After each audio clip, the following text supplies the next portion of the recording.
두 군데 보았습니다. 오후에도 계속해서 올 집회 말씀 요약 정리로 은혜 받고자 합니다. 오전에 우리가 깨달은 말씀대로 실천 실행하는 신앙이 중요하다고 했는데, 오후에는 이 두 곳 본문을 통해서 우리가 실천하는 이 신앙생활을 할 때, 깨달은 말씀대로 자기가 살 때 여러 가지 하나님의 간섭이 있음을 우리는 볼 수가 있습니다. 이것을 우리는 좀 이상스럽게 생각하죠. 내가 하나님의 말씀대로 순종하는데, 특별히 이제 깨달은 말씀, 이것을 중시 여겨서 하나님의 말씀대로 그렇게 우리가 성경도 읽고 기도도 하고 예배도 참석하고 뭐 봉사도 하고 깨달은 대로 그렇게 지금 삽니다. 그러면 이 뭐 형통하고 좋아야 되는데, 여러 가지 하나님의 이 간섭, 뭐 조금만 생각 잘못해도 징계가 오고, 조금만 다른 마음을 품어도 하나님의 이런 간섭의 역사 나타나고 하는 데 대해서 참 이상스럽게 생각을 하지 아니할 수가 없죠. 이것은 요한계시록 11장에 보면 하나님께서 성전과 제단과 또 그 가운데 경배하는 자는 청량하고 성전 밖 마당은 청량치 말고 세상에 버려두라, 그냥 두어라 라고 하신 말씀이 있습니다. 이것은 하나님께서 정말 소수되는 이런 사람들은 간섭하지만 많은 다수는 간섭하지 않고 세상에 그냥 둔 것을 우리에게 알려주신 겁니다. 마치 이스라엘이 12지파가 있는데 그 중에 계속 보존된 지파는 유다와 베냐민 두 지파밖에 없습니다. 그 지파가 이제 한 나라를 이루었으니 남이스라엘 유다죠. 북이스라엘은 10지파입니다. 10지파. 수적으로는 훨씬 많죠. 그러나 10지파 북이스라엘은 나중에 주전 722년 아수르에게 멸망당했을 때부터 시작해서 그들의 이 혼혈 정책으로 완전히 피를 그냥 바꿔버렸어요. 그래서 이 10지파는 순수 이스라엘인들이 없었어요. 그래서 완전히 이방인과 혼혈아만 있게 된 그 민족, 그 사람들 사마리아인이라 그렇게 신약에서는 칭하죠. 이렇게 역사상으로 10지파는 722년 이후부터는 완전히 사라지고 없습니다. 지금도 뭐 이스라엘 하면 유다, 주다이즘, 유대주의, 이러지 그 뭐 이스라엘 이렇게 뭐 다른 지파에 대해서는 언급이 없어요. 이것이 마치 뭐냐면은 하나님께서 간섭하는 그 지파는 두 지파, 유다, 베냐민, 실질적으로 유다 지파이죠. 그 외 10지파는 다수지만 하나님께서 그냥 세상에 그렇게 두었다 하는 것을 우리가 볼 수가 있다는 겁니다. 그래서 우리가 하나님의 뜻대로 순종하는 이런 신앙 생활에 여러 가지 하나님의 이런 간섭의 역사를 이상스럽게 생각을 해서는 안 됩니다. 하나님께서 우리를 사랑하셔서 더 거룩하고 더 깨끗하고 더 온전한 사람으로 만드시기 위한 그런 특별히 사랑하는 이런 성전 같은 자, 제단 같은 자, 또 경배하는 자와 같은 자인 것을 우리가 깨달아서 오히려 그런 간섭에 감사히 생각하고 그것을 통해서 우리는 더욱더 깨어서 자기가 신앙생활을 더욱더 말씀대로 순종생활을 잘하는 자 되어지는 것만이 우리 할 도리인 것을 여기서 알 수가 있는 것입니다. 또 우리는 깨달은 말씀으로 순종생활할 때에 많은 대적자가 있을 수 있습니다. 그런 대적자를 위해서 우리는 저주하고 그 사람들 대항하고 이런 것은 좋은 모습이 아니에요. 그들이 대적한다 하더라도 위해서 기도해 줄 수 있는 사람이 되어야 된다는 것을 열왕기상 13장을 통해서 또 우리 하나 교훈을 받을 수 있습니다. 하나님의 이 사람이 베델에 가서 하나님의 말씀을 대언할 때 예수대로 단이 깨지면서 재가 쏟아지죠. 그러니까 자기 국가의 정책인데 여로보암이 얼마나 당황스럽기도 하고 하면서 자기에게 완전히 대적하는 그런 이 도적자를 내민 것이 되기 때문에 그냥 왕으로서 왕의 건의로서 그냥 볼 수가 없죠. 그래서 뭐 손을 펴서 저놈 잡아라 하고 손을 편과 동시에 이 손이 하나님의 재앙으로 말라버렸단 말이에요. 얼마나 겁이 나고 놀랐겠어요. 그래서 그 사람에게 하나님의 사람인 것을 아니까 기도해달라고 부탁하는 겁니다. 그래서 빨리 소리 났게 해달라고 했더니 이 하나님의 사람이 위에서 기도해 준 겁니다. 그래서 그 손이 다시 성쾌되어서 회복된 것을 기록하고 있다고요. 우린 이것을 통해서 실상 내가 하나님의 뜻대로 순종생활할 때 방해한 사람들 정말 얼마나 얄밉습니까? 그리고 우리에게 원수 같은 존재죠. 우리에게는 큰 대적자 같은 존재입니다. 그런 자가 정말 넘어지고 자빠지고 아프고 그러면 속이 시원하죠. 솔직히. 그냥 얼마나 좋겠습니까? 만서도 우리는 이 하나님의 사람같이 그 사람을 위해서 기도해 줄 수 있는 사람이 되어야 됩니다. 왜냐하면 우리 성도는 우리의 성도에 걸어가는 걸음에 많은 사람이 다 향을 맡고 덕을 얻고 이익을 보는 이것이 좋지, 나로 인해서 다른 사람이 해를 받았다, 나로 인해서 다른 사람이 저주를 받았다, 나로 인해서 다른 사람이 큰 하나님의 징계를 받았다 하는 것은 이것 좋은 모양이 아니라 그 말. 우리는 시언자입니다. 시언자. 은혜를 베푸는 자. 우린 중보자입니다. 많은 사람 하나님께로 인도하고 그들의 복을 우리가 빌어주고 그들을 잘 통치하는 이 왕의 위치에 있는 사람들입니다. 그래서 우리가 위해서 기도해 줄지언정 저주하는 사람이 되어서는 안 되죠. 아브라함이 실수로 자기 아내를 또 누이로 속여서 아비멜렉 왕이 그 사를 자기 아내로 취하려고 합니다. 간밤 꿈에 나타나서 하나님께서 제지하시죠. 남의 아내니까 너 죄를 짓지 마라. 그래서 이제 아브라함에게 너 왜 나를 속였냐 했더니 이 여인이 아름답기 때문에 내가 이 여인의 남편이라면 나를 죽일 것 같아서 원래 이 사람 또 나 누이고 사촌 누이고 그래서 누이라고 참 거짓말 아닌 거짓말을 할 수밖에 없었다라고 했단 말이에요. 그래서 그 아내를 도찾고 이제 자기 위치를 다시 되찾았는데 이 아브라함이 바로 이 아비멜렉 자기의 대적자 아닙니까? 자기를 죽이려고 할 수 있는 그런 위치에 있는 원수 같은 사람입니다. 그 사람을 위해서 기도해 주었어요. 무슨 기도하면 그 집에 태문이 닫혔다. 그 이유는 이렇게 살할 취한 그 까닭에 하나님께서 진노하셔서 그 집안에 태문을 닫게 해주셨는데 위에서 기도했더니 태문이 열렸다고요. 그리고 난 다음에 바로 21장에 보면 이삭의 출생에 대한 고지가 나타납니다. 그가 거의 정말 100세에 다 이르도록 아들 얻지 못한 그런 가운데 있던 이 아브라함이 남을 위해서 기도한 이 기도를 통해서 하나님께서 축복하셔서 이삭을 보게 되는 태문을 얻게 된 결과를 봅니다. 이처럼 우리가 정말 남을 위해서 기도하는 거, 이거 얼마나 하나님께서 기뻐하신지 모른다는 것을 여기서 알 수가 있습니다. 성도의 기도는 위력이 있습니다. 성도의 기도는 능력이 있습니다. 그래서 우리가 남을 위해서 기도해 주십시오. 남을 위해서 기도하는 것만이 우리의 특권이에요. 남을 저주하지 마시고 그 사람의 징계를 위해서 하나님께 빌지 마시고 진정 그 사람의 복을 위해서 빌어주면 그 사람이 받을 복이 없으면 받을 그릇이 안 되면 그 복이 누구한테 가겠습니까? 누구에게는 가는데 자기에게 옵니다. 자기가 복을 빌어주었으면 자기에게 옵니다.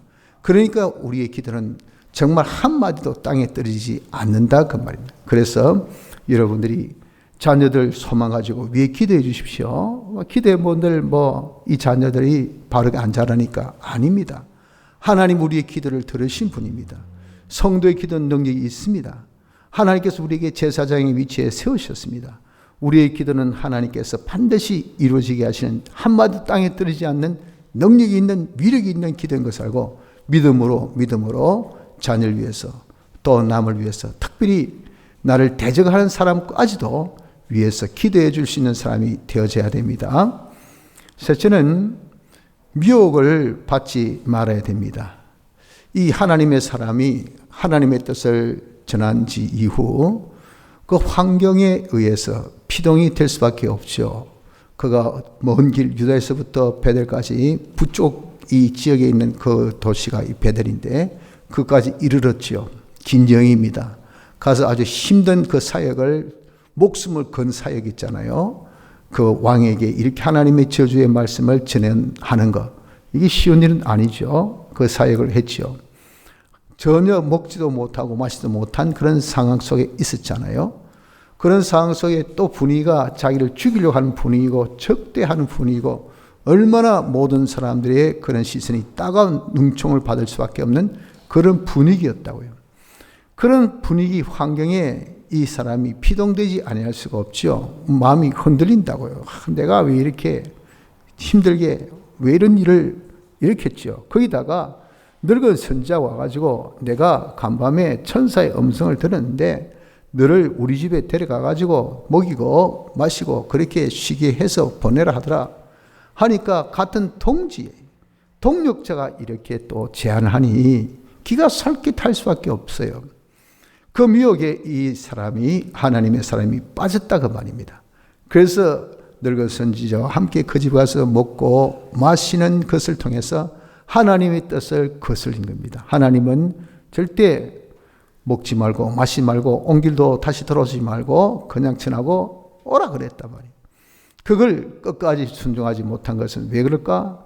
미혹에 빠져서 그런 겁니다. 그 미혹에 빠진 이유가 뭡니까? 그의 고독, 그의 외로움이죠. 이 귀한 사에게 혼자야 되고 아무도 동조한 사람 없고 혈혈단신의 그런 사역자로서 일을 하려니 얼마나 힘들고 또 고달팠겠어요. 그런데 동지가 나타나고 또 그런데 이런 환경이 자기에게 참 많은 유아적인 제스처를 쓰니까 얼마나 피동되겠습니까? 여러분 우리들도 마찬가지입니다. 우리가 깨달은 이 말씀으로 우리가 한번 순종해 보려고 해보세요. 하면은 하나님의 간섭도 심하게 있지. 또 우리가 그렇게 하는데 많은 미혹이 있어서 내일부터 하자. 좀 그만해라. 많이 했다 아이가. 지나치다 아이가. 뭐 그랬다고 해가지고 누가 알아주나. 그래 안 해도 괜찮다. 그 정도면 네가 아주 준수한 신앙이다. 하면서 엄청난 많은 그런 유혹의 제스처가 손길이 주의 특별히 동력자라 하는 사람들이 우리 믿음의 그런 사람들이 선배라 하는 사람들이 그렇게 할 때는요 엄청나게 우리가 흔들릴 수밖에 없어요. 그리고 내가 또 말씀대로 순종하는 생활에 이것이 다 협조하고 응원하고 환영하고 그리고 정말 좋아하고 그러면요 신이 나서 우리가 하죠.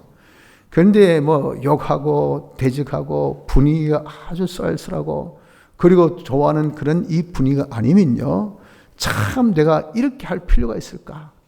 누가 알아준 것도 아니고 한다고 해가지고 솔직히 커피 한 잔 대접하는 사람도 없고 말이죠. 커피는 안 줘도 좋죠. 욕 짠만 안 줘도 그래도 낫지 않습니까? 욕을 태박에 다 받았어. 그냥 잔에 얹혀놓고 좀 이거 마시라고. 그러면 정말 써디 씁니다. 그 욕자는요. 내가 꼭 구태 이런 식으로 욕까지 들어야 되나? 이렇게 내가 힘들게 해야 되나? 라고 느껴질 수 있는 겁니다. 그때 우리도 미혹당하면 하나님 또 중단합니다. 말씀 순종을 중단하게 됩니다. 이런 유혹을 받았을 때 우리는 어떻게 해야 되는가? 우리는 절대 사람에게 피동되지 말고 환경에 피동되지 마십시오. 우리는 초지일관 우리의 상대는 주님만 상대하는 사람이 되어져야 됩니다. 주님만 바라보십시오. 주님만 상대해서 위로도 주님께로만 위로받고 도움도 주님께만 도움받고 주님에게만 우리가 전부 만족을 가지려고 하는 이런 자가 되면 우리 주님의 주시는 그 도움, 우리 주님의 그런 위로, 우리 주님의 그런 이 역사는 우리에게 전부가 되고 만족이 되고 힘이 됩니다.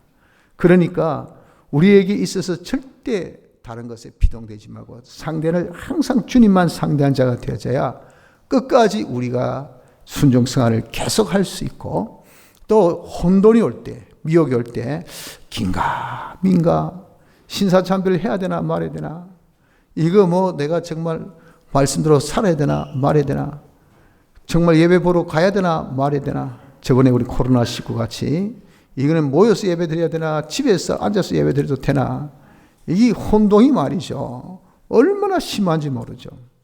그럴 때 우리는 어떻게 해야 되겠습니까? 사람 말 듣고 어떤 목사님이 그러더라. 어떤 신앙의 선배가 그러더라. 어떤 정말 공회장이 그러더라. 이런 사람에게 미혹받을 필요가 없습니다.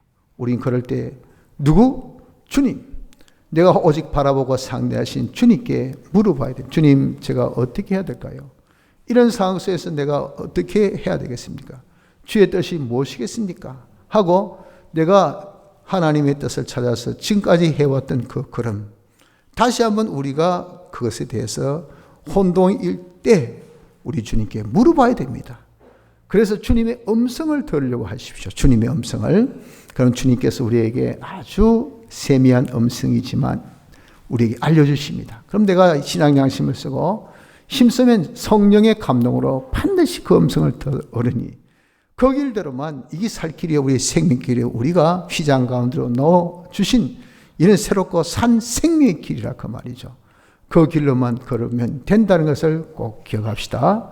그래서 절대 보여지는 사람이나 들려지는 그런 환경에 피동되지 말고 오직 주님만 상대해서 주의 음성만을 들려고 해서 끝까지 하나님의 뜻대로 순종하는 자 되기를 힘씁시다. 두 번째는 요한복음 9장을 통해서 우리가 소경된 자임을 기억해야 됩니다. 우리는 선천적으로 소경입니다. 왜냐하면 원죄 본질로 인해서 타락된 자요 전적 부패한 자입니다. 남에서부터 죄 가운데서 출생한 자로서 이 위치는 하나님의 형상대로 지음받았지만 그 형상 잃어버리고 하나님의 아들로서의 영광에 참여된 그 위치에서 떨어진 타락된 자요. 하나님의 이 형상의 속성은 완전히 상실된, 기능이 상실된 전적 부패한 자가 된 것이 저요 여러분들 우리가 예수 믿기 전에 태어난 그때의 실상의 우리가 모습입니다. 그러니 우리는 태어나자마자 선천적으로 어떤 자인가 선천적인 소경된 자인 것을 알아야 돼요.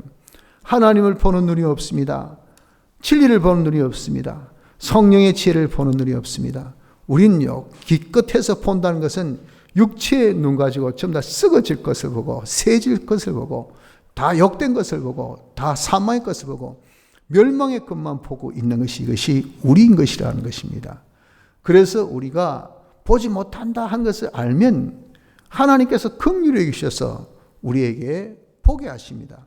그래서 우리에게 성령의 지혜를 보게 하시고 하나님의 이런 지혜를 보게 하시고 우리가 올바른 이 깨달음 이걸 우리는 선천적인 소경이기 때문에 보지 못하잖아요. 깨달음을 볼 수 없어요. 그런데 내가 보지 못한다는 자에게는 하나님이 도와주셔서 7가지 오전 말씀같이 신성의 4가지, 인성의 3가지, 성부, 성자, 성령, 진리의 도우심으로 중생된 영과 무성도의 기도와 그리고 만물의 협조로 통해서 우리가 이렇게 볼 수 있도록 하나님께서 도와주신단 말이에요. 그래서 우리는 볼 수 있지만 본다고 하니까 이게 뭡니까?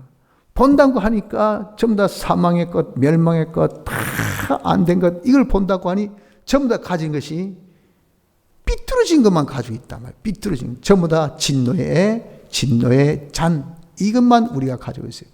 하나님의 진노만 가득 차 있는 그런 지식만 가지고 있다고요. 거기에 섞인 것이 없다고 했지 않습니까? 거기 어떤 타출구나 거기 어떤 요구할 수 있는 그런 이 여지는 전혀 없는 100% 퓨어한 순도 100%입니다. 하나님의 진노가 가득 찬 하나님의 진노가 가득 찬 그런 생각, 그런 마음, 그런 뜻, 그런 모든 욕심, 그런 모든 계획들만 가득 찬 이런 자가 되어진다는 겁니다. 이것이 뭡니까?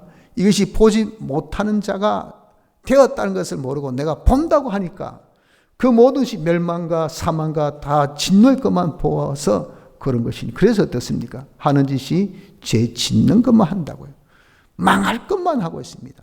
전부 다 멸망할 것만 자초해서 하는 이런 불쌍한 자가 되어진다는 것을 우리는 기억해야 됩니다. 그래서 우리는 본질적으로 선천적인 소경된 자인 것을 기억합시다. 그래서 하나님의 올바른 뜻을 우리가 알 수 없는 이런 존재예요. 이런 존재된 우리를 하나님이 불쌍히셔서 예수님께서 우리를 보게 하셨다고요. 어떻게 보게 하셨습니까? 이 남에서 소경된 자, 선천적으로 보지 못한 자죠. 침을 뱉어서 진역을 이겨가지고 그리고 눈에 발라주셨단 말이에요. 자, 보게 할 때 이렇게 진역을 눈에 발라서 보게 해주셨는데 그 진역이 뭐라고 했습니까? 그 진역이 흙은 물질세계라고 그랬죠. 물질세계, 그럼 지금 우리에게 있어서는 진흙은 뭐겠습니까? 우리의 물질 세계는 바로 지금 현실입니다. 현실. 이 현실을 침을 뱉어서 진흙을 만들어서 눈에 붙여주신 것처럼 우리 주님이 이 현실을 당신이 만드셔서 우리에게 딱 붙여주셨어요. 우리에게 거기에 있게끔 하신 것이라 그 말입니다. 그래서 우리의 눈을 띄게 해주시기 위해서 우리 주님이 어떻게 해주셨어요? 첫째, 현실을 우리에게 주신 겁니다. 현실. 주님께서 만드신 현실입니다. 주님 만드신 이 현실을 우리는 남에서 소경된 자, 그 자에 대한 평가를 제자들이 네 죄 오니까 지죄입니까? 저거 부모 죄입니까? 이처럼 우리도 이렇게 내게 닥친 현실, 지금 소경된 자의 이 현실 같은 나의 현실을 내 죄 때문에 내가 잘못해서 내 탓, 네 탓, 부모 탓, 다른 사람의 탓, 어떤 환경 탓, 이렇게 우리가 탓할 거리가 아니라 그 말입니다. 왜 그렇게 하나님께 주셨다 했습니까? 하나님의 뜻을 나타내기 위해서, 하나님의 일을 성취하기 위해서. 우리에게 주신 현실도 하나님의 뜻, 즉 목적 성취를 위해서 예정대로 주신 것이, 이것이 우리에게 주신 현실이라고요. 그렇기 때문에 목적은 곧 뭡니까? 하나님의 영광 나타내는 것이죠. 하나님의 영광 나타내는 그 대상이 누굽니까? 우리입니다. 우리. 그것이 곧바로 뭐냐? 우리의 구원입니다. 내가 구원 이루는 것은 하나님 영광 나타낼 수 있는 실력, 인성, 그런 모든 행위가 되어지도록 하는 것이, 이것이 우리의 구원입니다. 그러니 내게 주어진 이 현실이 같아, 붙아, 좋다, 나쁘다. 물론 액면으로 보면 우리는 수많은 코멘트가 있을 수 있는, 멘트를 붙일 수 있는 수많은 그런 이 현실이지만, 그러나 실상 하나님께서 우리에게 주신 그 목적, 의도는 하나, 무엇입니까? 하나님의 영광을 나타내기 위해서 우리 구원을 위한 가치, 그 이상도 그 이하도 아닌 것이 현실이라고 말입니다. 마치 여러분 달란트 비교해서 5달란트와 2달란트의 그 환경을 여러분 한번 비교해 보십시오. 1달란트는 장정의 1년치 품삯입니다. 연봉이에요, 연봉. 보통 요즘에 연봉 뭐 천만, 수천만 아닙니까? 많은 사람은 억대를 그냥 헤아리지 않습니까? 나 연봉 억이다. 나 연봉 1,000만 원이다. 그럼 이런 어떠세요? 10배, 10배. 기가 찰 거 아니겠습니까? 그 차량은 이루말 수 없는데, 이걸 주인이, 야, 너는 5달란트, 너는 2달란트. 아무 이유 없이. 그래서 2달란트 받은 사람은 어떻겠습니까? 여기 바짝 안 오르겠습니까? 저 사람 뭔데 5달란트인데 나는 왜 2달란트밖에 안 줍니까? 라고 비교 평가할 거란 말이죠. 원망할 수 있습니다. 불만할 수 있습니다. 불평할 수 있습니다. 하나 어떻습니까? 나중에 주님의 평가는 5달란트가 2배에 남겨서 10달란트, 2달란트가 2배에 남겨서 4달란트, 10과 4는 5과 2보다 차이가 더 큽니다. 그런데 주님은 거기에 대한 평가는 똑같이 평가하고 똑같이 상급을 주셨다고 말입니다. 그래서 이런 우리가 달란트가 많고 적고는 그 여하는 우리와 아무 상관없어요. 내 형편이 좋니, 내 현실이 형통하니, 내가 복되니, 내가 힘드니, 내가 어떻니, 그런 것은 문제될 것이 없다고요. 어떤 형편도 나에게 있어서 뭡니까? 어떤 현실도 내 구원에 이익되게 주신 것이기 때문에 우린 그 현실에 대해서 절대 원망, 불평하지 마십시오. 불만해서는 안 됩니다. 우리가 굳이 내가 그에 대해서 평가를 한다고 하면 감사 외에는 아무것도 여러분들 우리가 거기에 대해서 언급할 것이 없어요. 그래서 여러분, 우리에게 힘들고 어렵다, 누구는 편한데 나 왜 이렇게 아플고, 왜 힘들고, 왜 고달플까, 내가 왜 이랬어, 이런가, 그런 것은 여러분 우리가 할 필요가 없어요. 왜? 그걸 통해서 우리는 풍랑을 통해 더 빨리 가는 것밖에 없고, 그런 현실을 통해서 내가 더욱더 거룩해지고, 그걸 통해서 우리는 더욱더 믿음의 사람 되고, 그걸 통해서 이 세상에서도 더 자신이 복의 거룩이 커지는 더 큰 하나님의 은혜의 축복을 받게 하시는 그런 하나의 수순인 것을 우리가 알게 되기 때문에 그런 겁니다. 그래서 우리 주님이 소경됨을 낫게 하기 위해서 어떻게 했습니까? 현실을 주셨어요. 이 소경된 자에게 진흙을 발라주신 것처럼 현실을 주셨으니 그 현실은 즉 우리 구원에 이익된, 구원에 이익된 것은 뭡니까? 내 소경됨을, 내 병됨을 낫게 해주기 위해서 주신 현실입니다.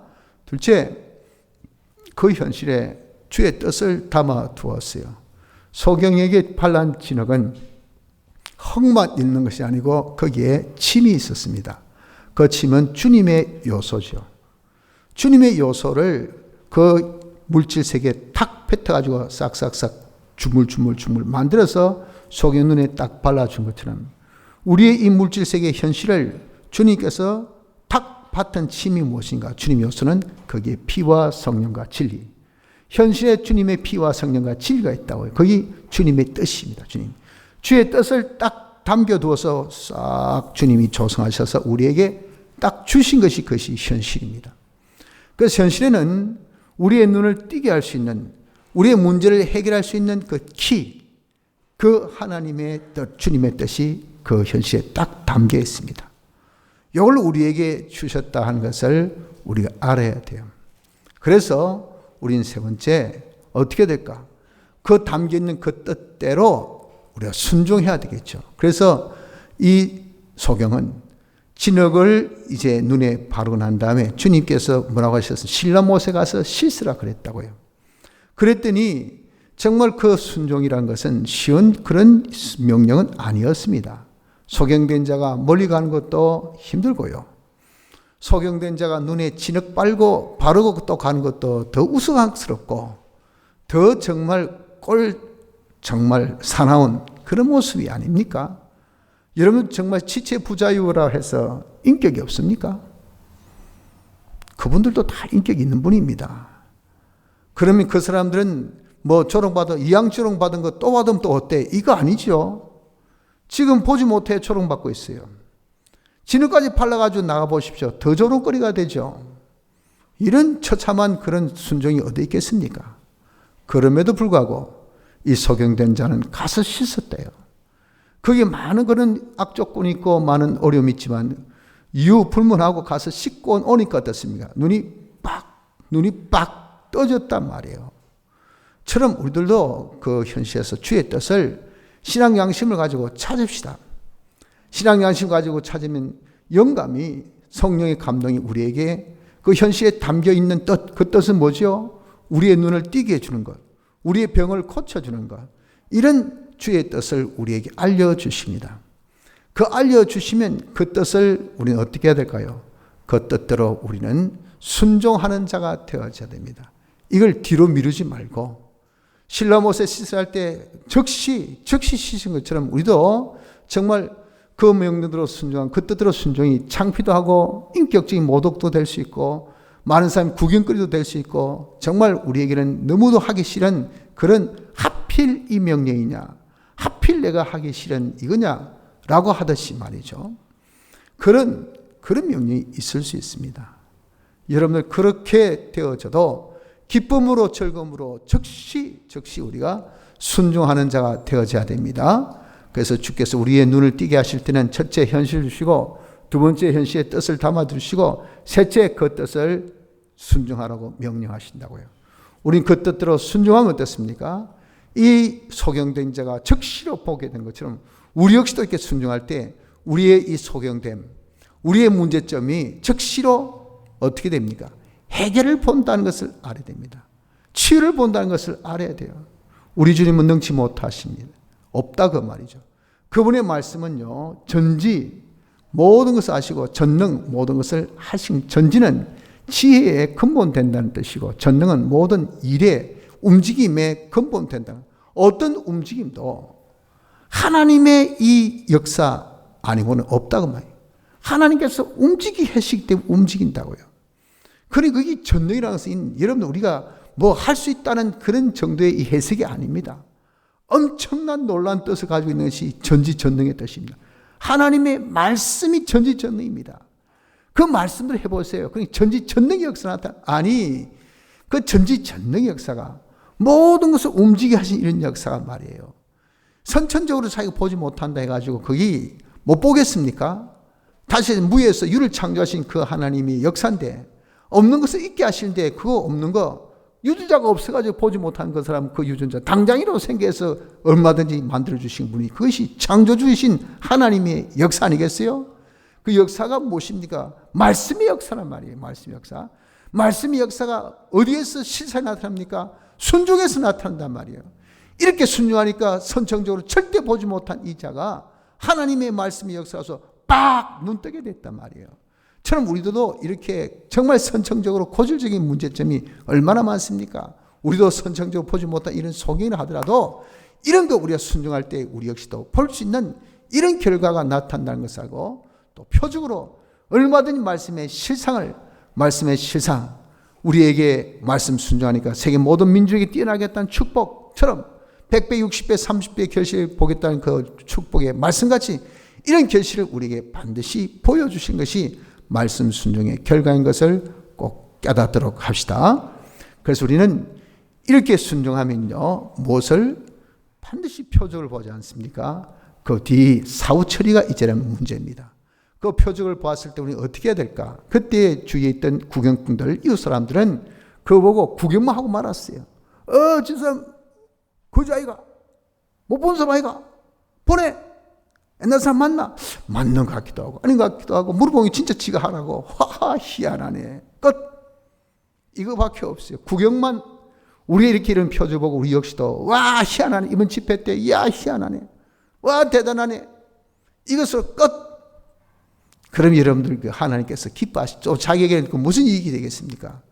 우리 이런 놀라운 하나님의 기적의 역사를 순종하면요, 말씀대로 순종하면 솔직히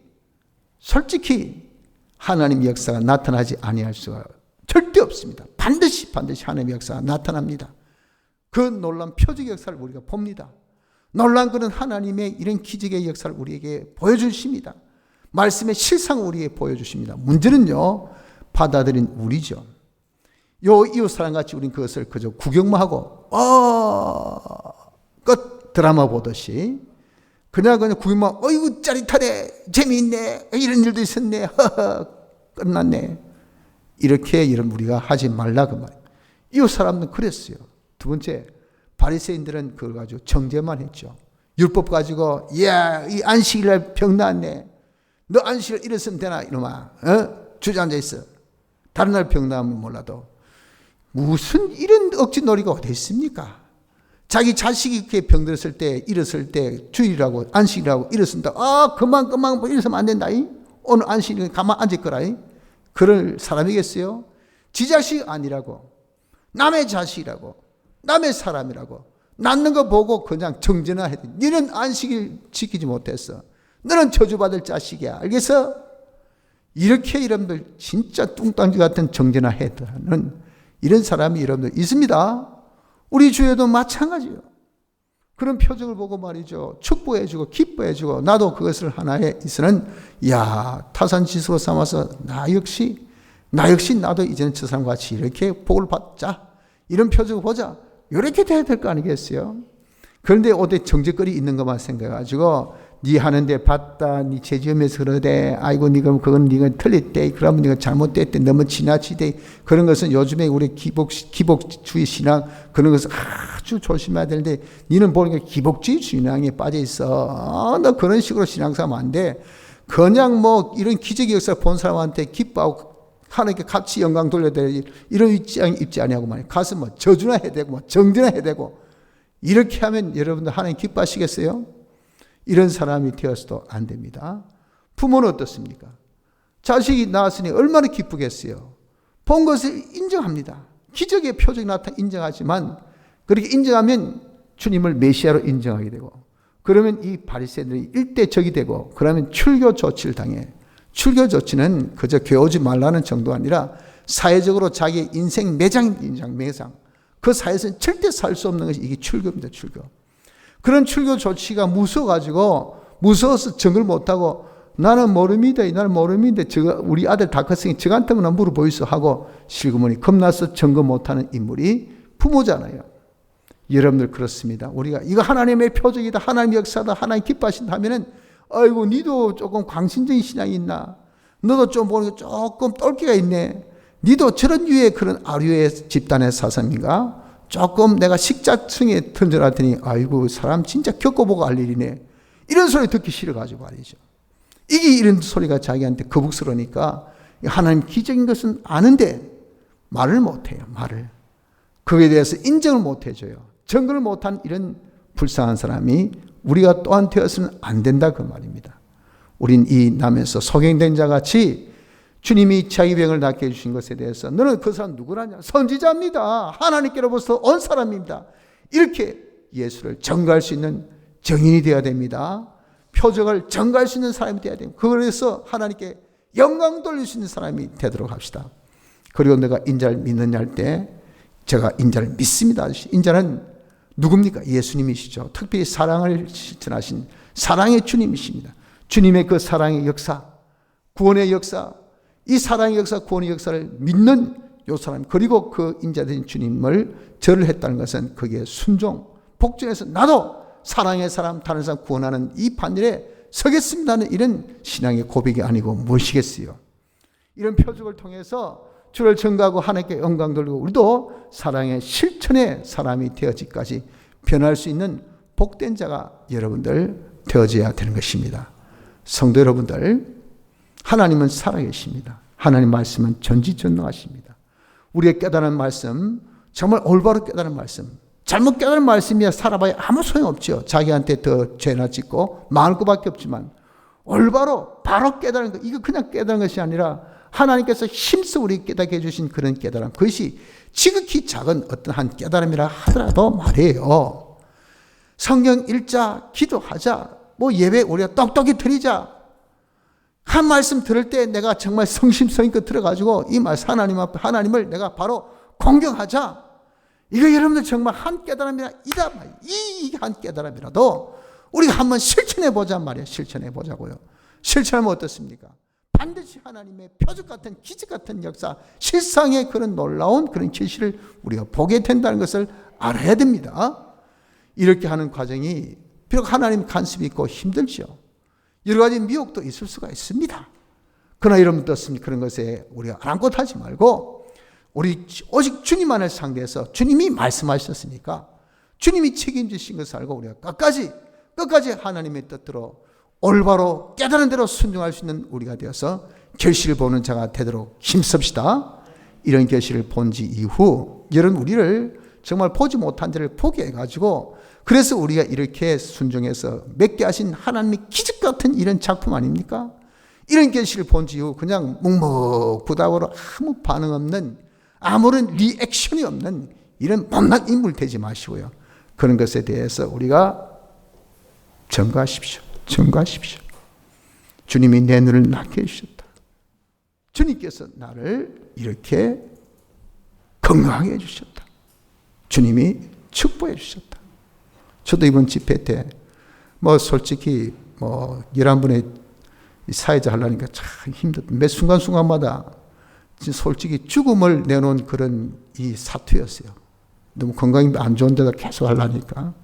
그래도 주님의 뜻이니까 여기서 내가 죽겠다 하는 각오로 하고 나니까 건강이 좋아졌어요.